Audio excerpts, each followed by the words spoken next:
Barukan ila hadratin Nabil Mustafa Rasulullah khususan dari Syekh Muhammad Al-Asad bin Adillah Labian Al-Banjari Al-Fatihah.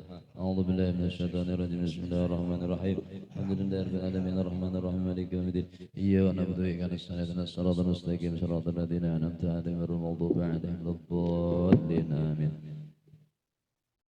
بسم الله الرحمن الرحيم. الحمد لله الذي فقه في الدين من اصطفى من العلماء وزين أمة سيدنا محمد صلى الله عليه وسلم بالصلحاء والعلماء وجعلهم كواكب يهتدي بهم كل ضال بحلق الظلام والجهلاء وفضلا بأنواع الكرامات ومنهم من قضى نحبه ومنهم من ينتظر وما بدلوا تبديلا.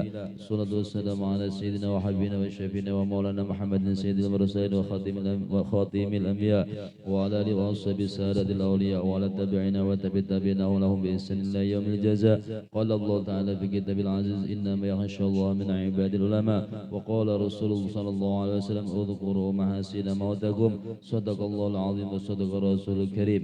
Membaca manaqib seseorang yang telah mendahului kita menghadap ilahi, termasuk kita mengenang kembali kebaikan-kebaikan mereka, maka tergolonglah kita dalam lingkungan orang yang mengamalkan hadis tersebut di dalam mukadimah di atas, yang artinya ingat atau kenang kembalilah kebaikan-kebaikan orang yang mati di antara kalian. Apalagi membaca manaqib seorang aulia Allah seperti Datuk Syekh Muhammad Arsyad Al-Banjari yang kita yakini bahwa beliau adalah seorang waliullah. Maka ketika dibaca manaqib beliau di dalam satu majlis, niscaya Allah turunkan rahmat atas orang yang membacanya dan orang yang hadir mendengarkannya, sebagaimana disebutkan di dalam hadis inda dzikril aulia tanzilur rahmat. Ketika dibaca hikayat aulia, diturunkan oleh Allah beberapa rahmat atas orang yang membacanya dan orang yang hadir mendengarkannya. Syekh Muhammad Arsyad Al-Banjari dilahirkan di tengah-tengah keluarga yang soleh dan solehah dari pasangan suami istri yang bernama Abdullah dan Aminah. Dilahirkan pada malam Kamis 15 Safar 1122 Hijriah atau 19 Maret 1710 Masehi, pukul 3 dini hari di suatu kampung yang bernama Logabang. Menurut tulisan Alimul Alamah Haji Muhammad Khatib bin Alimul Alamah Pangeran Ahmad Mufti bin Syekh Muhammad Arsyad Al-Banjari, cucu Syekh Muhammad Arsyad menjelaskan bahwa Abdullah adalah wakana Abdullah Abanjar Hindiyatan mansya'an walakana ba'aman maskanan wa qabran wa kana najjaran wa habibun wa lil sultan. Dalam tulisan tersebut di atas tulis bahwa Abdullah adalah tuan Syekh Muhammad Arsyad. Orang tua Syekh Muhammad Arsyad bukan asli orang Banjar. Beliau datang dari Hindi dan menetap tinggal di Logabang sampai akhir hayat beliau dan mempunyai keahlian dalam seni ukir kayu, dan beliau termasuk orang yang dikasih sultan pada masanya.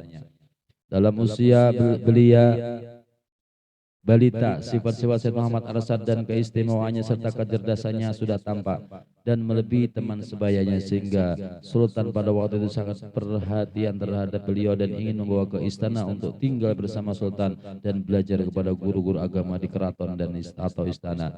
Dalam usia kurang 7 tahun, Syekh Muhammad Arsyad dibawa ke istana atau keraton dan berpisah dengan kedua orang tua semata-mata karena untuk belajar. Begitu tinggi himmah beliau dalam belajar sehingga rela melepaskan kesenangan bersama kedua orang tua. Hal ini tentunya tidak terlepas dari upaya kedua orang tua beliau yang mendoakan sejak beliau di kandungan di dalam rahim ibu beliau agar anak dikandung menjadi seorang yang alim dan zahid. Selama di istana atau keraton, beliau sangat disayangi oleh guru-guru beliau dan pengawal istana. Sopan santun, ramah tamah terhadap sesama dan rajin belajar adalah merupakan bagian sehari-hari beliau, sehingga dalam waktu yang relatif singkat beliau sudah menguasai berbagai bidang ilmu. Namun bagi beliau yang selalu haus dengan ilmu, masih ingin lagi belajar memperdalam ilmu kepada guru-guru di Mekah dan Madinah, maka hal ini beliau kemukakan kepada Sultan agar berkenan mengizinkan beliau pergi ke Mekah untuk mengaji dan belajar lebih banyak. Maka dengan restu Sultan dan keikhlasan istri yang sedang hamil, melepaskan beliau pergi ke tanah suci Mekah dan untuk mengaji kepada ulama-ulama di Mekah dan Madinah. Lebih kurang 30 tahun beliau di Mekah dan 25 tahun dan 5 kali mengerjakan haji serta 35 tahun ilmu, 35 pan ilmu yang beliau kuasai dan berbagai ijazah sanad ilmu yang diterima langsung dari guru-guru beliau. Banyak guru-guru dan ulama-ulama besar fasa itu menjadi guru beliau. Di antaranya guru-guru Syekh Muhammad Arsyad Al-Banjari adalah Al-Alim Alamah Syekh Abdullah di Makkah, Syekh Imamul Haramain Alimul Alamah Syekh Muhammad bin Sulaiman Al-Qurdi. Sedangkan guru khusus di bidang tasawuf adalah Sayyidi Al-Aribillah Syekh Muhammad bin Abdul Karim As-Saman Al-Madani, dan menjadilah Syekh Muhammad Arsyad Khalifah Syekh Saman Al-Madani untuk wilayah Banjar khususnya dan Kalimantan pada umumnya. Di antara sahabat-sahabat beliau adalah Syekh Abdul Somad Palembang, Syekh Abdul Wahab Bugis, dan Syekh Abdurrahman Misri dan lainnya. Selama beliau di Mekah maupun Madinah, kegiatan beliau hanyalah belajar dan ibadah, sehingga jalanan yang beliau ketahui hanyalah jalanan yang menuju ke masjid dan ke rumah guru beliau saja. Konsep pemikiran Syekh Muhammad Arsyad yang tajam tentang pendidikan yang utama agar dapat mencapai sasaran yang dituju. Beliau mengutamakan pendidikan ilmu-ilmu agama pada peringkat yang pertama, karena beliau menyadari bahwa tidak ada martabat yang lebih tinggi daripada martabat ulama setelah martabat nubuah. Karenanya beliau selalu mengharapkan dan mendoakan agar zuriat beliau selalu tekun dan rajin menuntut ilmu agama agar menjadi orang yang alim lagi zahid.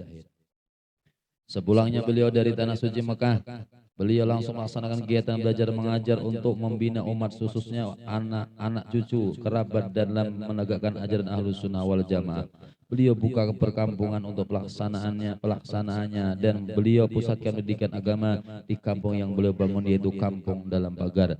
Beliau dididik anak cucu kerabat dan kaum muslimin yang datang dari berbagai penjuru, yang selanjutnya diharapkan untuk mendapat mengembangkan ke berbagai daerah.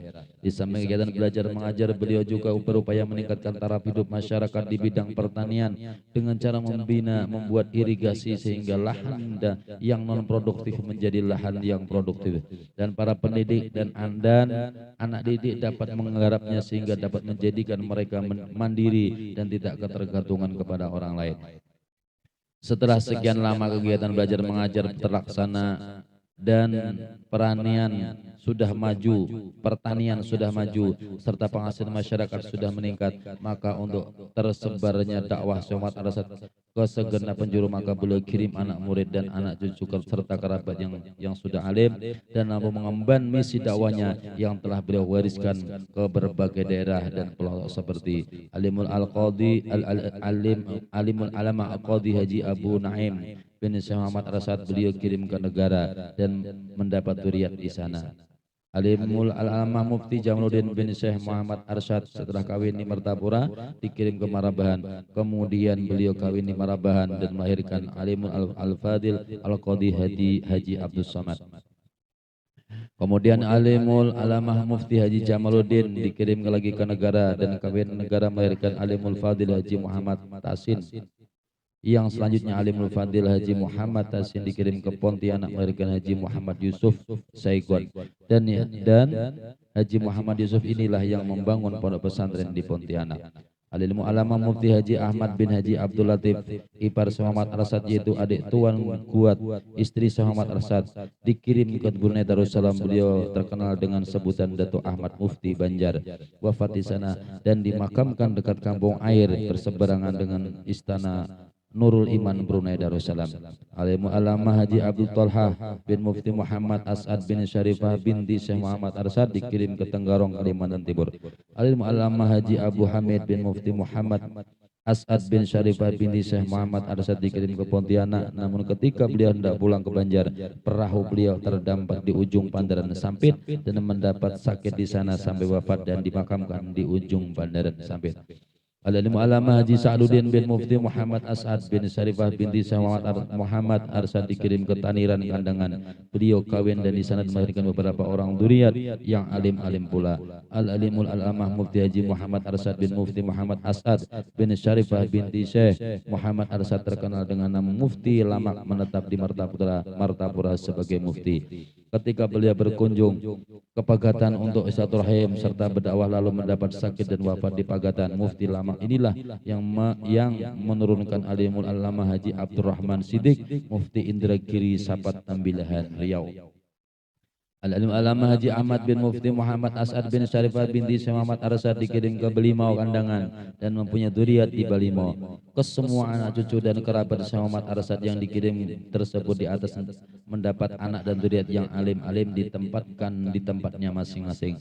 Pemikiran-pemikiran Syekh Muhammad Arsad maupun zuriat beliau generasi pertama kedua pada zamannya baik di bidang ilmu fikih atau tauhid tasawuf cukup mewarnai masyarakat Banjar dan pemerintah kerajaan Banjar pada masa itu, sehingga sultan yang memerintah pada masa itu turut terpanggil dan aktif menjadi murid Syekh Muhammad Arsad Al-Banjari dan cucu beliau seperti Sultan Tahmidullah Tsani pernah belajar kepada Syekh Muhammad Arsad, begitu pula sultan-sultan yang lain atau berikutnya seperti Sultan Adam Al-Wathiq billah banyak memetik ilmu dari anak cucu Syekh Muhammad Arsad seperti Alim Al-Alamah Qadhi Haji Abu Naim, Alim Al-Alamah Khalifah Syahabuddin, Al-Alimul Alamah Mufti Jamaluddin, Alimul Alamah Pangeran Ahmad Mufti, Alimul Alamah Qadhi Haji Mahmud bin Asiyah,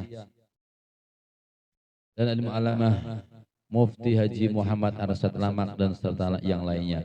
Mudah-mudahan generasi atau zurat atau zuriat Syekh Muhammad Arsad yang sekarang ini dapat mengikuti langkah beliau dalam ketekunan menuntut ilmu agama sehingga dan mendatang akan bermunculan ulama-ulama yang dapat mengayomi masyarakat kita dalam meniti kehidupan yang abadi. Amin ya rabbal alamin.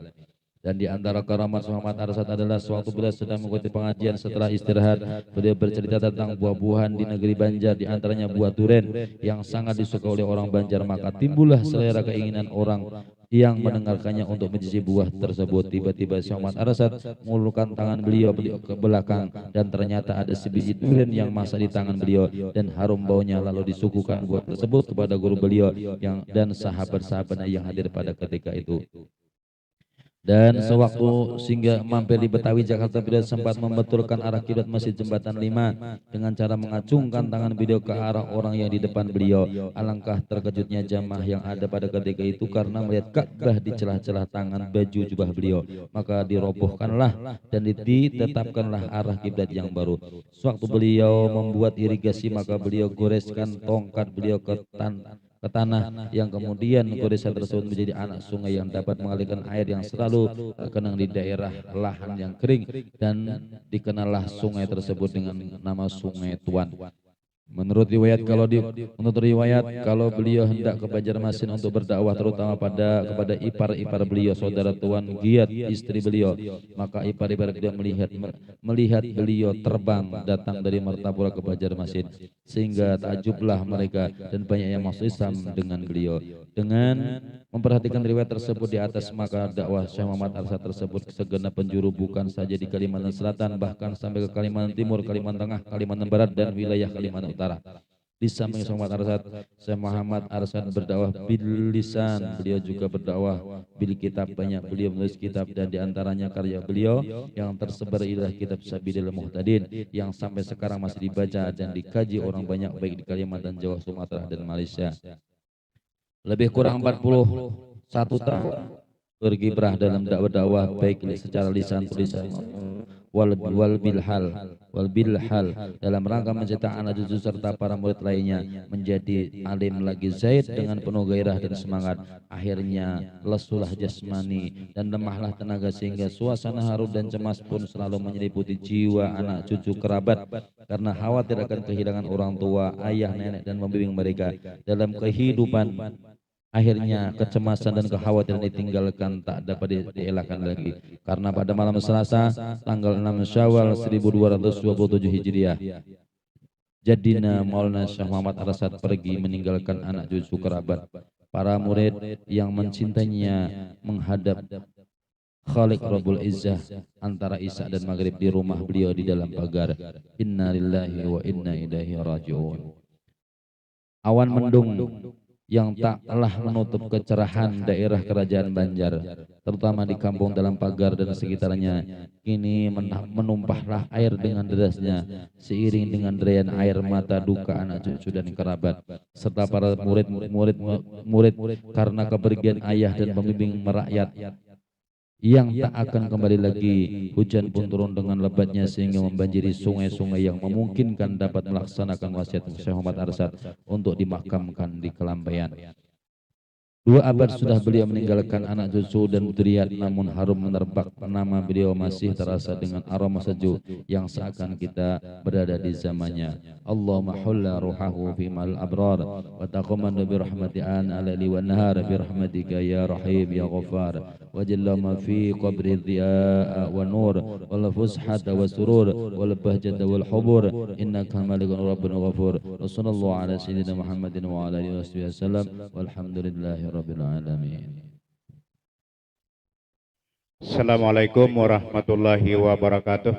Ila hadrati sayyidina Rasulullah Muhammad ibn Abdullah sallallahu alaihi wasallam wa ala alihi wa ashabihi wa azwajihi wa dzurriyyatihi wa qarabatihi.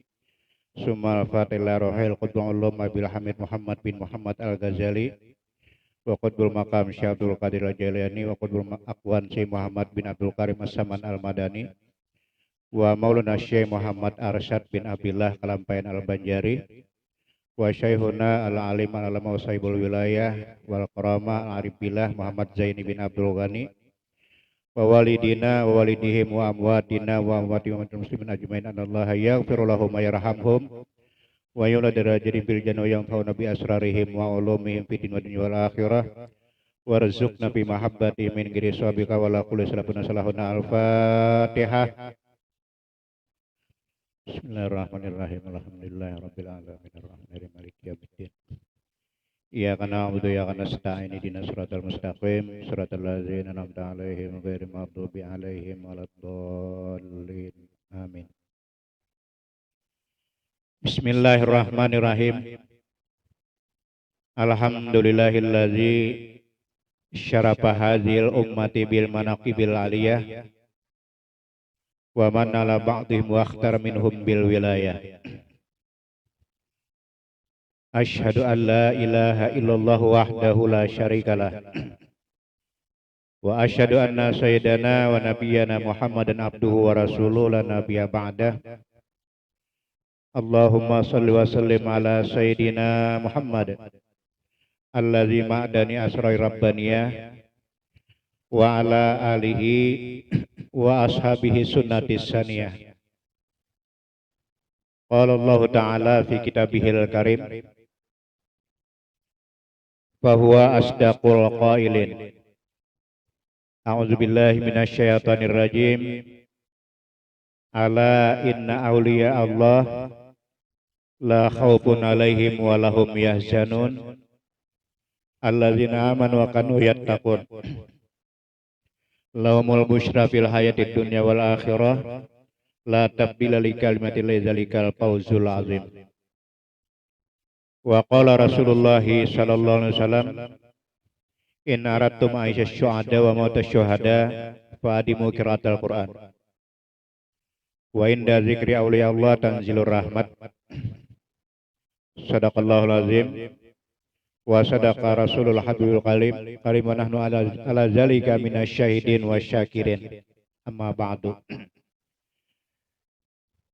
Para asatis dan pemuka-pemuka agama dan tokoh-tokoh masyarakat, hadirin dan hadirat juga adik-adikku sekalian, anak-anakku sekalian yang insya Allah malam ini kita diberkati Allah, dirahmati dan dimuliakan oleh Allah Subhanahu wa Ta'ala. Alhamdulillah, segala puji bagi Allah. Allah lah yang pantas kita puji, Allah lah yang wajar kita puji, karena milik Allah lah seluruh pujian. Di mana pada saat ini, jam ini, detik ini, Allah telah menganugerahkan kepada kita, telah melimpahkan kepada kita rahmatnya, karunia-Nya berupa sisa umur dalam keadaan sehat walafiat, dan kita dipertemukan, dikumpulkan oleh Allah dalam ruangan majelis yang mulia ini dengan niat kita, tujuan kita yang sama, yaitu lillahi ta'ala, menjunjung perintah Allah sekaligus mengharap ridha dan ampunan Allah dan mengabulkan hajat tuan rumah. karena mengabulkan hajat tuan rumah, yang mana tuan rumah mengadakan haulan. Guru besar kita, orang tua kita, Maulana Syekh Muhammad Arsyad bin Abdillah Kalampayan Al-Banjari. Dan kita yang mengabulkan hajat beliau, ini Rasulullah ada pernah berjanji, man qadha hajata akhihi fid dunya qadallahu ta'ala al-fahajah yaumal qiyamah. Barang siapa mengabulkan hajat saudara muslim kita di dunia satu kali saja, kata Rasulullah, Allah akan mengabulkan hajat kita pada hari akhirat 1000 macam hajat. Jadi mudah-mudahan kabul. Para hadirin yang dimuliakan Allah,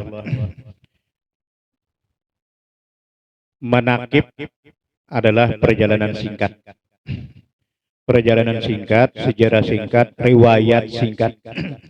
Orang yang dimuliakan oleh Allah, orang yang dicintai oleh Allah, termasuk yang kita hauli pada malam ini adalah ulama besar, wali Allah, guru Kalimantan Selatan, bahkan guru Asia Tenggara. Beliau adalah Maulana Syekh Muhammad Arsyad Al-Banjari. Tentang masalah wali dalam surah Yunus ayat 63, 64, Allah sangat jelas. Yang tidak percaya kepada wali murtad. Ala inna awliya Allahi la khawfun alaihim walahum yahzanun. Itu Allah memberikan pertanyaan, sekaligus Allah juga menjawab. Ketahuilah, inna, bagi yang memperdalam kaidah ilmu nahu, itu litaukid, menguatkan, mengokohkan, artinya benar-benar ada. Sesungguhnya aulia jamak daripada waliun, berarti di atas 3.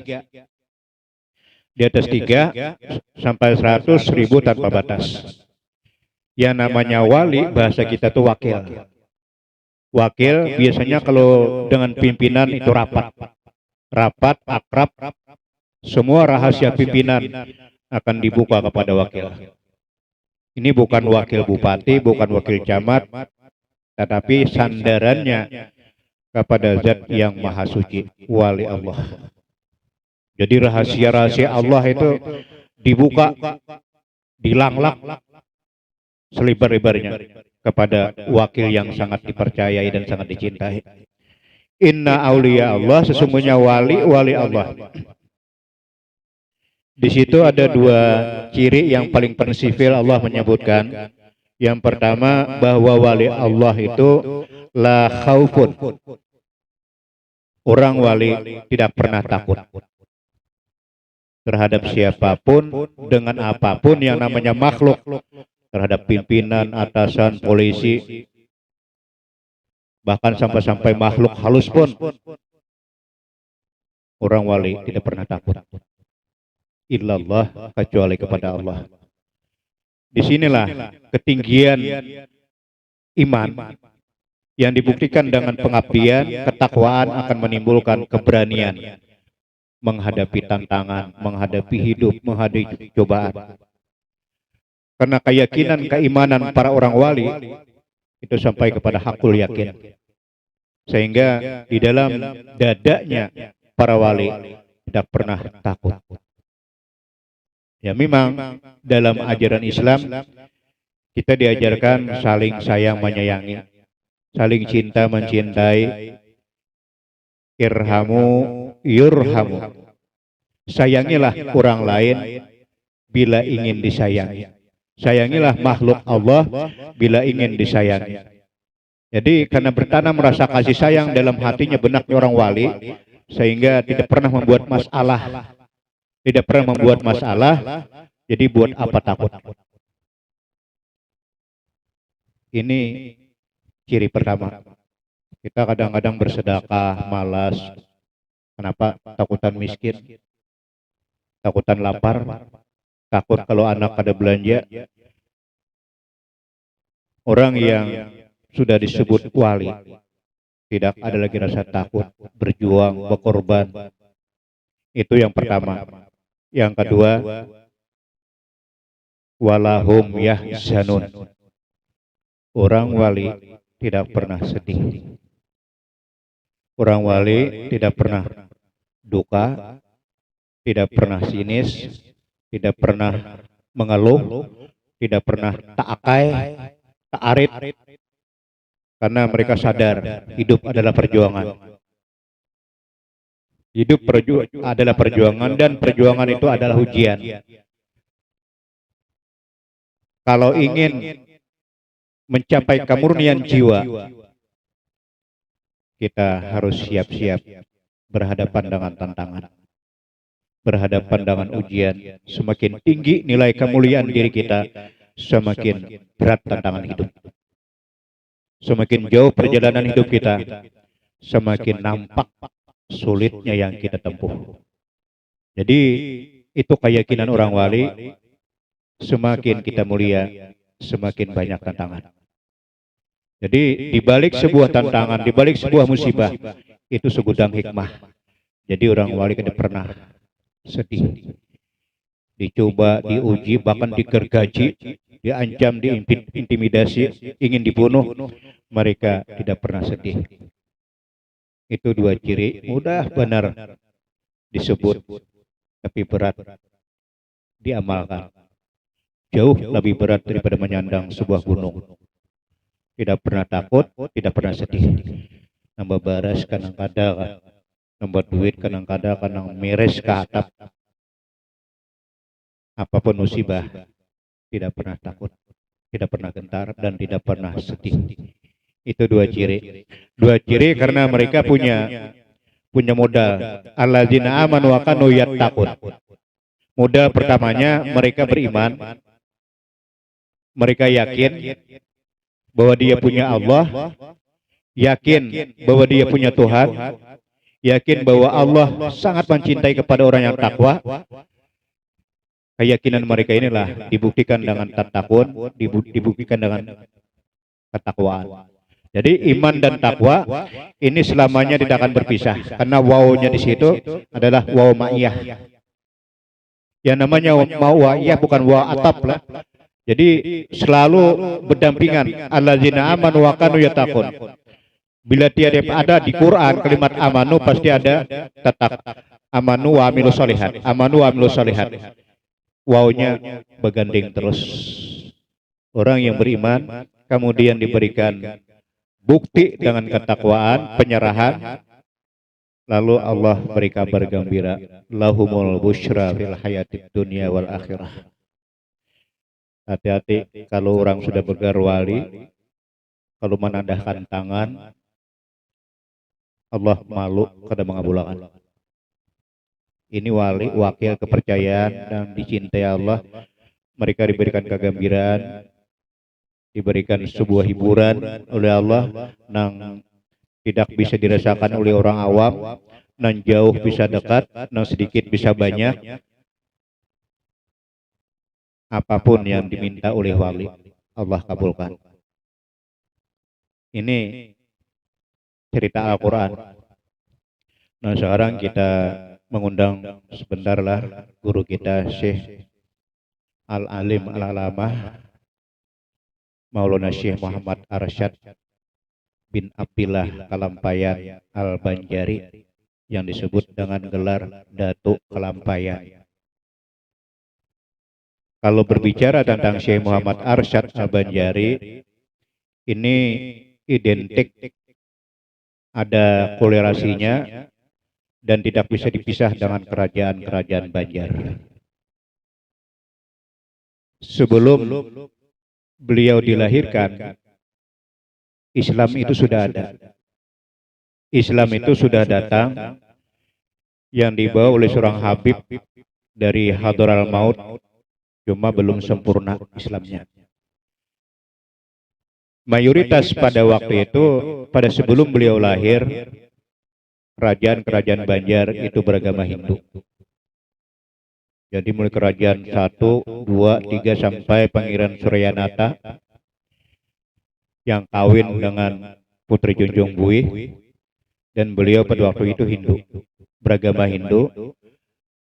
Nah, lalu di situ di saat waktu beliau ada bertemu dengan seorang ulama besar yang bernama Muhammad Habib, pada waktu itu mengislamkan. Di saat waktu beliau Islam, Pangeran Suryanata beliau makhalwat di sebuah gunung yang bernama di arah tujuh ke Riam kanan Panatun, Gunung Panatun. Jadi masuk ke Panatun, beliau masuk ke alam jin.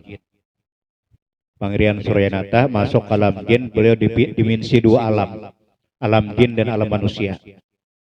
Itu bila jin pergi ke alam manusia, bisa makan, bisa ke pasar, bisa minum, bisa tidur.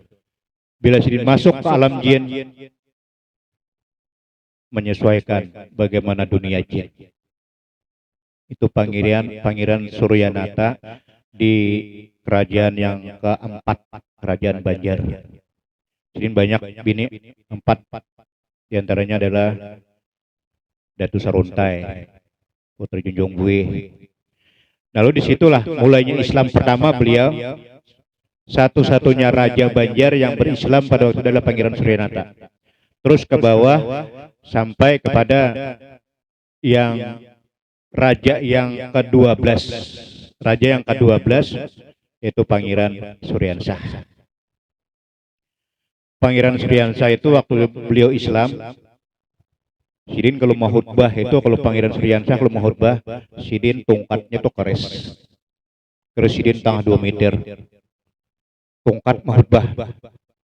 Dan sekarang masih ada keres Sidin di tempat rumahnya Anang Jazuli Banjarmasin. Masih ada tongkat Sidin Pangeran Suryansah, dan kemudian dari Pangeran Suryansah inilah Islam berkembang. Sampai raja yang ke-13, yang ke-14 Tamjidillah. Kemudian Tamjidillah sudah di abad yang ke-16, 16 sampai masuk ke abad ke-17, masuk kepada Sultan Rahmatullah. Di tahun 1717 itulah lahirnya Syekh Muhammad Arsyad Al-Banjari. Jadi memang Islam, cuma Islamnya belum sempurna. Nah, kayak orang motong ayam, ayamnya halal tapi dijepit di lawang, mati, masaki. Atau carikan guluk, potong langsung lehernya, putus, masaki. Islam, tapi belum sempurna. Dan Islam itu disempurnakan oleh Syekh Muhammad Arsyad Al-Banjari. Bagaimana caranya menyembelih, bagaimana cara memotong, bagaimana barang halal, barang haram, yang menyempurnakan itu adalah Syekh Muhammad Arsyad Al-Banjari. Jadi beliau diasuh oleh Raja Tamjidillah, karena beliau itu ahli khat, biografi masa kecil beliau. Lalu ada bakat beliau untuk menulis khat, kaligrafi. Lalu di saat waktu kunjungan raja ke kampung Sidin, ada melihat anak kecil yang pandai menulis huruf Arab. Akhirnya agar bakat beliau ini tersalur, diminta oleh raja kepada Mama Sidin dan Abah Sidin untuk dibawa ke istana. Dibawalah ke istana sampai disekolahkan, dan akhirnya sudah mulai remaja, naik remaja, dikawinkan dengan seorang putri, dengan seorang perempuan yang sangat cantik pada waktu itu yang bernama Datu Bajut. Karena orang Bahari, bebarang hajur menyambat Datu Bajut. Itu bini Syekh Muhammad Arsyad yang pertama. Jadi karena beliau itu menggebu-gebu di hati ini, ingin menuntut ilmu, ingin menambah ilmu, akhirnya disalurkan oleh seorang raja tadi, dibikinkan perahu ulin timbul. Ada Bahari ulin timbul, Jadi setelah perkawinan beliau 4 bulan kehamilan Datu Bajut.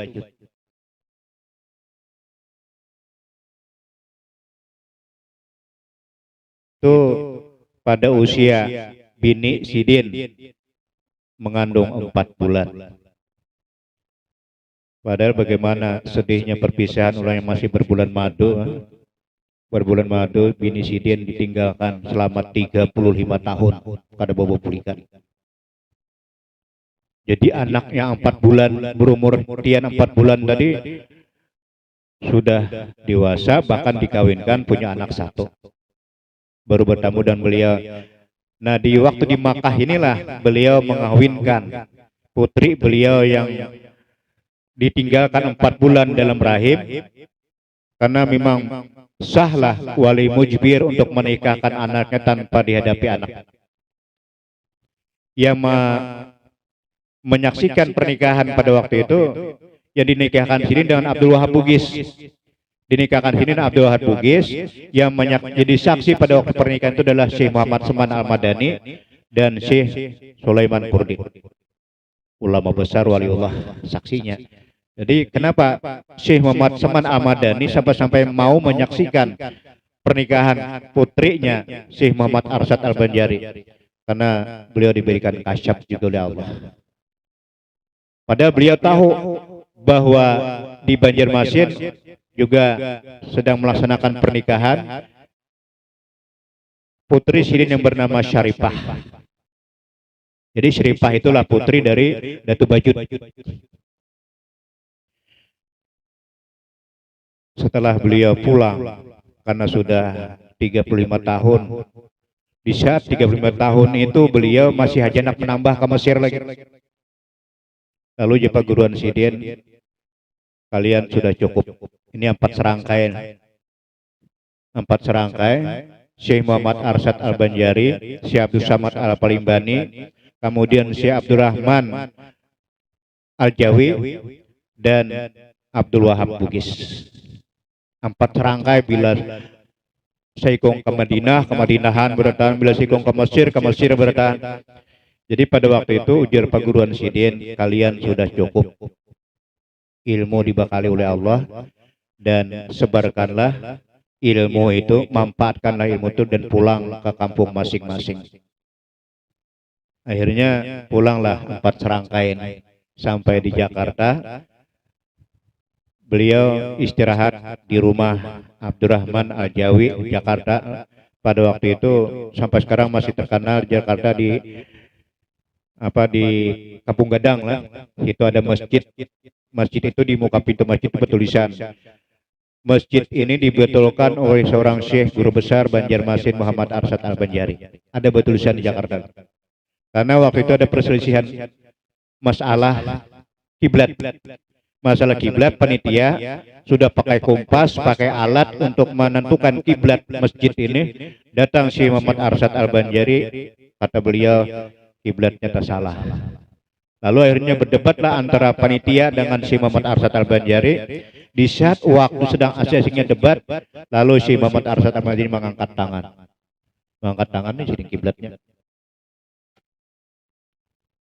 Kiblatnya di telapak tangan sini. Akhirnya karena melihat keramat luar biasa ini, tabahnya kelihatan di telapak tangan Syekh Muhammad Arsyad, panitia menyerah. Artinya menurut kata Syekh Muhammad Arsyad Al-Banjari, lalu dibatalkanlah kiblat masjid itu. Itu waktu Sidin nak pulang ke Banjarmasin dan singgah di Jakarta. Dan kepulangan Sidin dari Pulau Jawa menuju ke Kalimantan, menumpang sebuah kapal Belanda. Pada waktu itu iseng-iseng Belanda ini seakan-akan mulai sayembara lah.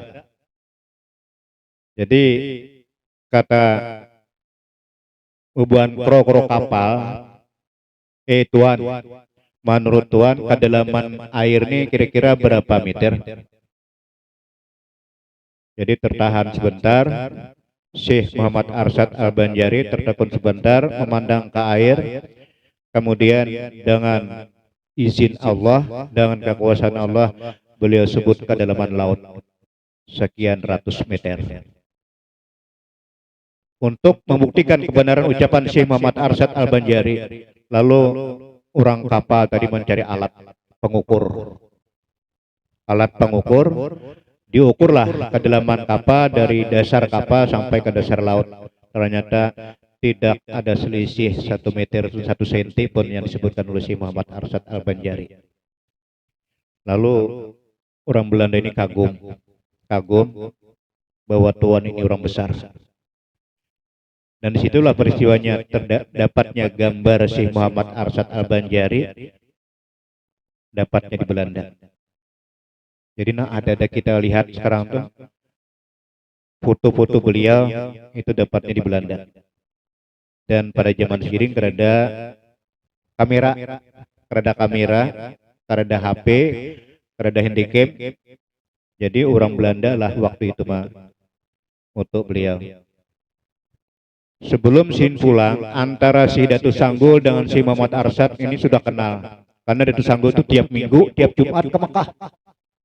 Datu Sanggul beli Jumat ke Makkah.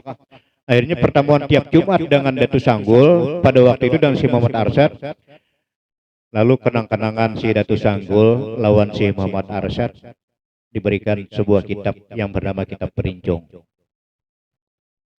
Nah di sini ada kesaktian lagi antara si Datu Sanggul dengan Syekh Muhammad Arsyad. Jadi Datu Sanggul itu belinya ke Makkah membawa tiwadak. Gatahnya ini berarti nisan masih nangkaya di belakang rumah mutik. Jadi di situ sih bila tiwadak durian dibawa oleh si Datu Sanggul nih. Lalu Syekh Muhammad Arsyad hendak membayar hutang.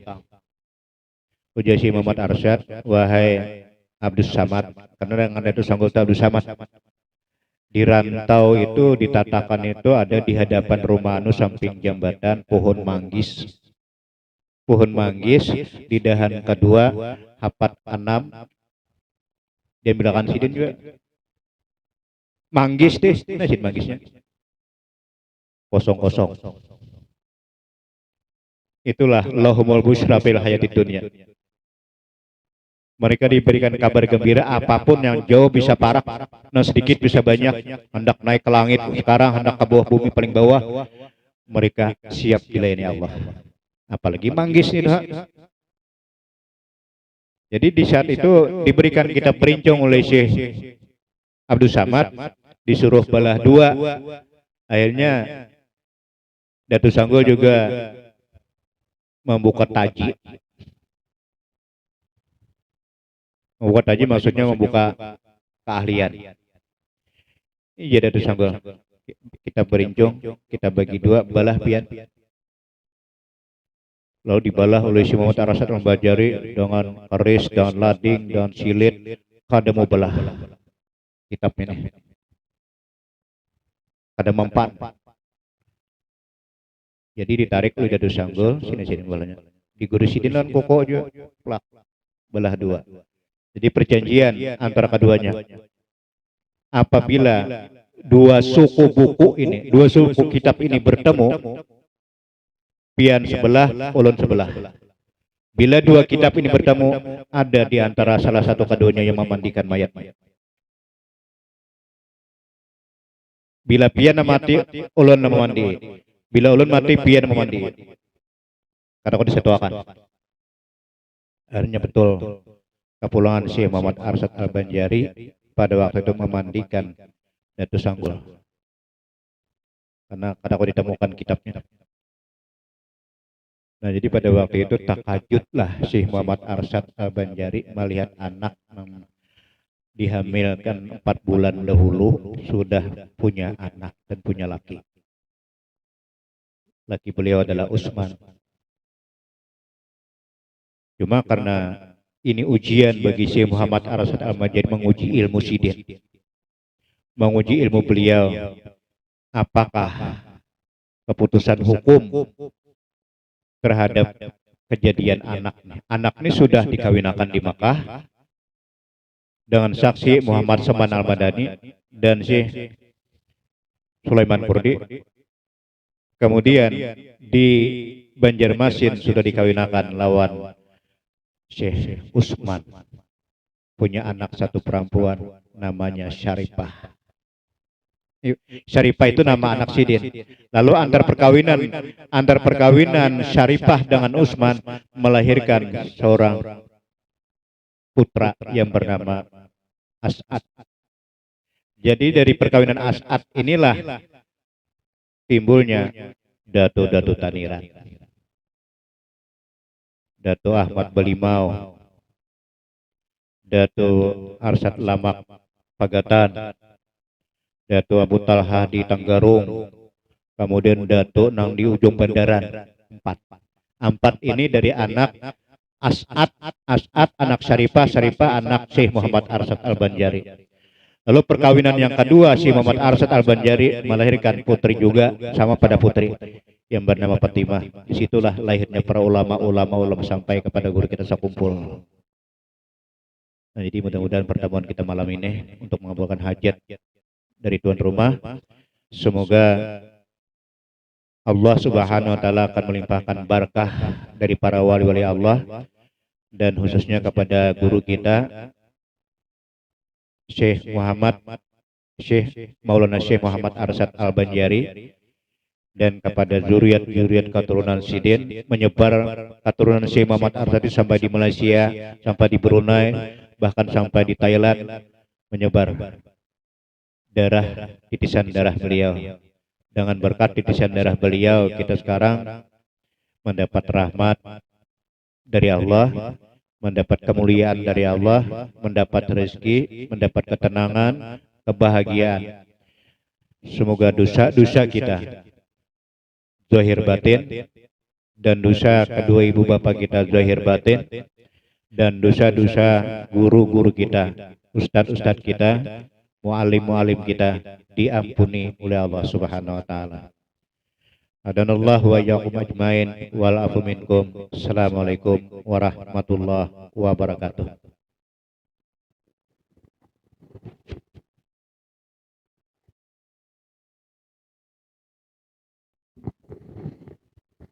Bismillahirrahmanirrahim. Qul huwallahu ahad, Allahu samad, lam yalid wa lam yulad wa lam yakul lahu kufuwan ahad.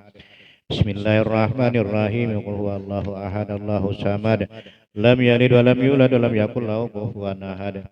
Bismillahirrahmanirrahim. Qul huwallahu ahad, Allahu samad, lam yalid wa lam yulad wa lam yakul lahu kufuwan ahad.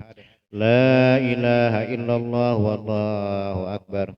Bismillahirrahmanirrahim. Qul a'udzu birabbil falaq min syarri ma khalaq wa min syarri ghasiqin idza waqab wa min syarri nafasati fil 'uqad wa min syarri hasidin idza hasad. La ilaha illallah wallahu akbar. Bismillahirrahmanirrahim. Qul a'udzu birabbin nas malikin nas ilahin nas min syarri waswasil khannas allazi yuwaswisu fi sudurin nas minal jinnati wan nas. La ilaha illallah wallahu akbar. Walillahil hamdu. Bismillahirrahmanirrahim. Alhamdulillahi rabbil alamin arrahmanir rahim maliki yaumiddin. Iyyaka na'budu wa iyyaka nasta'in ihdinas siratal mustaqim siratal ladzina an'amta 'alaihim ghairil maghdubi 'alaihim waladdallin. Amin. Min ya Allah ya Karim. Bismillahirrahmanirrahim. Alhamdulillahi rabbil alamin. Allahumma salli ala sayyidina Muhammadin salatan tunjina biha min jamil ahwal wal afat wa taqina biha ya Allah min jamil hajat wa tutahhiruna biha min jamil sayiat wa tarfa'una biha indaka ala darajat tuballighuna biha aqsal ghayat min jamil khairat lahir wa ba'dal mamat. Allahumma ja'alna ya maulana lilika zakirin lil maika syirin wa laqabaika balik wa qadruki minas sabirin minal halali marsukin wa harami masibna bil jinani muna'amin wa niran muba'idin wa ila wajika wajidin Muhammadin sallallahu alaihi nazirin mutamatin ruddan alumlika maradan jamila ruddan alumlika maradan jamila ruddan alumlika maradan jamila wa tajallallahu min syaitan fi asyirah halat wala indal mamat wala qabla wala ba'dahu aidu wasil wala masna la maghfiratin haji sawaban jazila wa jamin ka'azim wa taqabbalha minna wa karamika kabulan hasanan jamilan jalila jalil mahi maulana sahaba ma'akul qabarnahu ala nujira dan bisyarafin nabil sallallahu alaihi wasallam lumayla ruya ba'i wa ikhwanina minal anbiya'il mursalin sallallahu alaihi wa ajma'in wa ala alihi wa sahbihi al-qarabati li rasulillah ajma'in wa nidawina man tabi'ahum bi ihsanin ila yaumiddin. Lumayla ruya arba'atil a'immatil mujtahidin wa muqallidin fid din wal ulama wal fuqahil muhaddisin wal qura'il mufassirin wa sadid sufiyatil muhaqqiqin ila riman jidal mahafun nabi sabi wa ta'ala al qur'anil azim min ajlihim wa jiyati man ta'ala bi asmihim ya man rabbal alamin ya riman tajah ma qaraba min amrikin min qabtan amata malahum zairul ajralahum Allahumma rahamna bi rahmatika waskin wa yum bi basai jannatika mal ridwani wa dari kalimatika ya arhamar rahimin Allahumma jbura inkisha arana ba'in tiran wa bila amalan walal iman wal islam jaman daban wa taradin anna la tahina al mabigablah wala tahzina la ghayra wajhil akhir kalamina minad dunya inna jannana qawla la ilaha illallah muhammadur rasulullah Ahyina alaiha ya hayyu min alahya min wabasna lil kubrina wa asmafan rabbana biha yawma la yanfa'u mal wala banun illa man atallaha bi qalbin salim sama ila ruhi abaihi wa himinan nabiyina al mursalin wal malaikatil muqarrabin wal qarubin wa ila sadatina al mal wa syubaikatil rabbakum muslimin al muslimat wal mu'minin al mu'minat wa sallallahu ruhi syekhana Syekh Muhammad Arsyad bin Abdullah bin Abdurrahman Al-Banjari wa Syekh Mustaniyah binti Ibad Allahumma ja'allahu mafida minan nar wa idka minan nar wa hijaba minan nar wa sitra minan nar wa najatan minan nar Allahumma ufir lahum wa rahamhum wa afi wa anhum wa akrim nuzulahu simadakhalahum wa jala jannatan maswahum Allahumma ja'al kuburahum rawdatan min riyadil jannah Allahumma ja'al kuburahum rawdatan min riyadil jannah Allahumma ja'al kuburahum rawdatan min riyadil jannah wa la taj'al kuburahum hufratan min hufratil nar wa ya kafil umur wa ya syafi sudur kama tujra bainal buhuri tujra bi min azabis sa'ir wa min da'watis sabur fitnatil kubur Allahumma anzil rahmata wal bahjata wal maghfirata wasyafata ala alil kubur minal muslimin wal muslimat wal mu'minin wal mu'minat bi rahmatika ya arhamar rahimin rabbana taqabbal minna innaka antas samiul alim wa tub alaina innaka antat tawwabur rahim wa sallallahu ala sayyidina wa maulana Muhammad wa ala alihi wa sahbihi bi fadli subhana rabbika rabbil izzati amma yasifun wa salamun alal mursalin walhamdulillahi rabbil alamin